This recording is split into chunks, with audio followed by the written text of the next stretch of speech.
బొత్స అంటే కటౌట్లు కొట్టుకొని షో చేసే టైప్ కాదని, బొత్స చేసిన అభివృద్ధి తెలియాలంటే గ్రామాల్లోకి వెళ్లి చూడాలని తెలుగుదేశం పార్టీ జిల్లా అధ్యక్షుడు కిమిడి నాగార్జునను ఉద్దేశించి ఆయన సెటైర్లు వేశారు.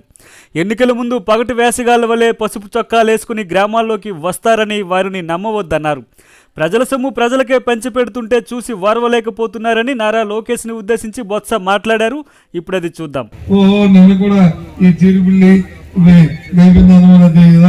మాట్లాడుకుని ఈ పసుపు చొక్కాలు వేసుకుని శుభ్రంగా తీసుకొచ్చి మాట్లాడి చూసాము. ఏదో పంచి ఇచ్చాము మీకు అందరికీ. పంచి ఎవరికి ఇచ్చాము? వాడు ఎవరు డబ్బు? ఇది డబ్బు అంటే ప్రత్యేకించి రిజర్వ్ బ్యాంక్ ముద్రేస్తారు కాదు కదా. మన దగ్గర నుంచి పన్నుల రూపంలో వసూలు చేసింది ప్రభుత్వ విధానం ద్వారా మన ఆస్తుల్ని అప్పుల్ని లెక్కలు చూసుకొని ఓ కేంద్ర ప్రభుత్వ విధానం ద్వారా ఒక ఆలోచనతో అప్పులకి అవకాశం కలుగుతాయి. నువ్వేనే బ్యాంక్ వెళ్ళిపోతే అప్పు ఎవరు కదా, ఇందాక 20 కోట్లు అప్పు ఇచ్చే ఎందుకు ఇచ్చారు? నీకు నీ తాలూకా అవకాశాన్ని నువ్వు తీరుస్తున్నావు చూసుకొని ఆ కార్యక్రమం చూసుకొని ఇస్తా. ఇంకో 30 కోట్లు ఇచ్చి ఇంకో 10 కోట్లు ఇచ్చినా అది కూడా నీ తాలూకా పేమెంట్ రీపేమెంట్ బాగుంటే అది కూడా ఇస్తారు.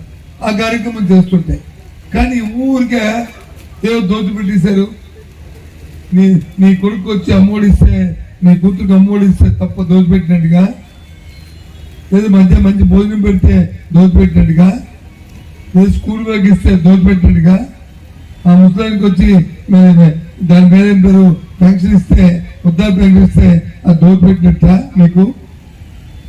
లేదు అమ్మఒడికి వచ్చి ఆ అమ్మకి వచ్చి ఆసరా ఇస్తే దోచిపెట్టినట్ట, ఆ అమ్మకి వచ్చి చేయూత ఇస్తే దోచిపెట్టినట్ట? నాకు అర్థం అవట్లే. ఓ నిన్న వచ్చి ఊరిగా ఇష్టొచ్చడిగా మాట్లాడుకుని ఇష్టొచ్చడిగా చెప్పుకొని రోజు తిరుక్కొని ఇందులో ఉన్నాయి 3 టీవీలు, ఈ 3 టీవీలు 3-4 ఒక ఈనాడు, ఒక ఆంధ్రజ్యోతి, TV5, ఈ 3. ఇప్పుడు ఇంత మాట్లాడతామా?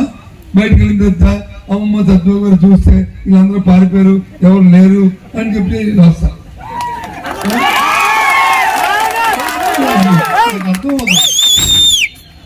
ఈ 30 సంవత్సరాల రాజకీయంలో ఇలాంటి రాతలు, ఇలాంటి మాటలు, ఇలాంటి విషయాలు అందుకే నేను పెద్ద పట్టించుకోండి.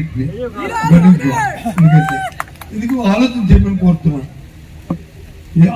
ఇప్పుడు సరే ఈ పంచి పెడతాం, మరి నువ్వెందుకు చేసే కార్యక్రమం? మీకు 14 సంవత్సరాలు ముఖ్యమంత్రి ఉన్నావు. నిజంగా అవునండి, మీకు తెలుసు ఇది తెలుగుదేశం పార్టీ పుట్టినప్పుడు ఎన్టీ రామారావు గారిని కృష్ణుడిగా, దేవుడిగా భావించింది యావత్తు ఈ రాష్ట్రంలో ఉన్న యాదవ్ కుటుంబాలన్నీ కూడా. ఇది వాస్తవం కదా? మరి ఎందుకు ఇవాళ ఎందుకు వాళ్ళందరికీ నీ మీద కోపం వచ్చింది? ఎందుకు నీ మీద ధ్యాస వచ్చింది? ఎందుకు ఈ పార్టీ వదులుకొని జగన్మోహన్ రెడ్డిని ఎందుకు కోరుకున్నారు? జగన్మోహన్ రెడ్డి గారు కావాలని ఎందుకు అడుగుతున్నారు? ఎందుకు కార్యక్రమాలు చేస్తున్నారు? ఆయన మానవుడు ఉన్నప్పుడు అది జరిగాయి. ఆయన చనిపోయిన తర్వాత ఆయనతో పాటు అయిపోయాయి. తర్వాత వచ్చిన చంద్రబాబు నాయుడు వచ్చాడు, అందరికీ నెత్తి మీద టోపీలు పెట్టాడు, అలాగే మీకు కూడా పెట్టాడు. పోరాడు ఇచ్చారు, ఆయన పంపించారు, జగన్మోహన్ ఎన్నుకున్నారు. అవునా కదా?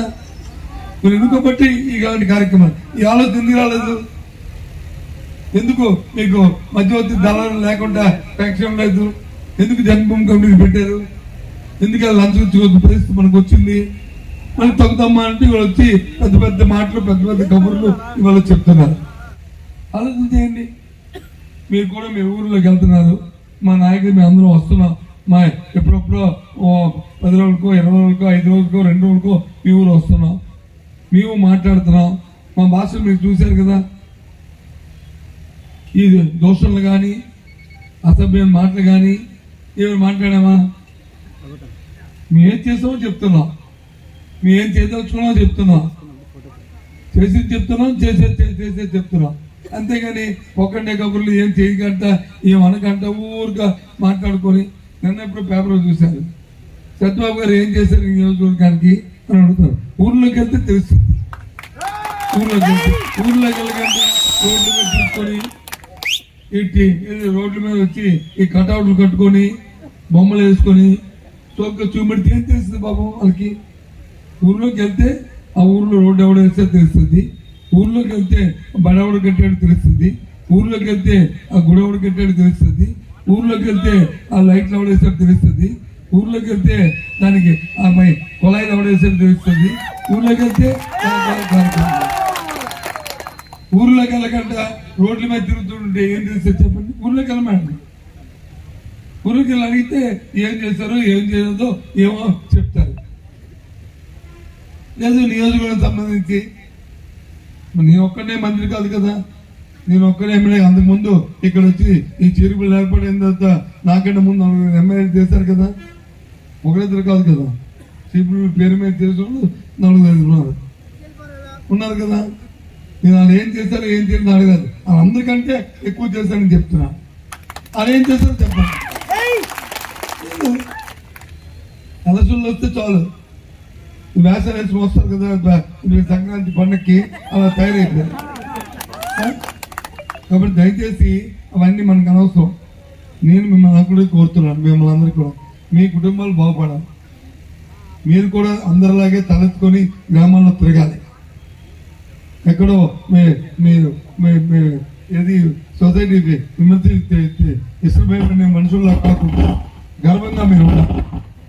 మీ ఆర్థిక పరిస్థితులు బాగా